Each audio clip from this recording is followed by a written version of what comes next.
বর্তমান পরিস্থিতিতে করোনা ভাইরাসের কারণে ইতিমধ্যেই সমস্ত রকম ভ্রমণে ভাটা পড়েছে। রাজ্যের দর্শনার্থীরা যারা প্রতি বছর কোনো না কোনো জায়গায় দর্শনে যান, তাদের সেই সুযোগ কেড়ে নিয়েছে মারণবেদী। রাজ্যের হজ যাত্রীদের ক্ষেত্রে ভাইরাস বাধা সৃষ্টি করেছে। মঙ্গলবার 2021-এ যে সকল দর্শনার্থীরা হজ যাত্রা করবেন, তাদের উদ্দেশ্যে বিজ্ঞপ্তি জারি করা হয়। বিজ্ঞপ্তিতে বলা হয়, যারা এবছর হজ যাত্রা করবেন তার পূর্বে সেই জনগণ যেন করোনার টিকা গ্রহণ করে হজ যাত্রার আবেদন জমা করার পূর্বে প্রথম ডোজ এবং হজ যাত্রা করার আগে দ্বিতীয় ডোজ নিতে হবে। ত্রিপুরা রাজ্য Haj committee executive officer engineer Mohammad Zahir Uddin জানান, ইতিমধ্যেই হজ যাত্রার জন্য এবছর 72 জন জনগণ আবেদনপত্র জমা করেছেন। এই টিকা গ্রহণ ছাড়া কোনোভাবেই এই যাত্রা সম্ভব নয় বলে জানান তিনি।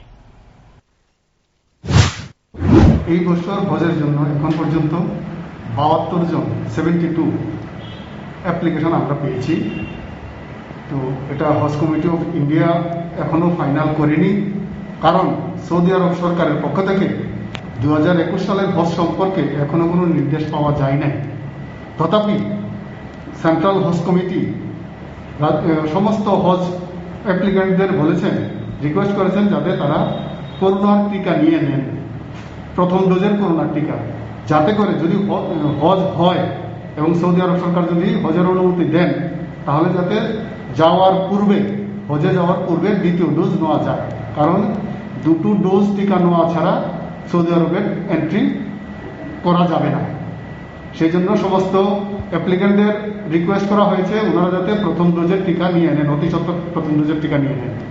আর যদি হজ হয় তাহলে আপনার জুন মাসের মাঝামাঝি থেকে ফ্লাইট যাওয়া আরম্ভ হয়ে যাবে। এখন পর্যন্ত এতটুকুই আমাদের কাছে খবর আছে।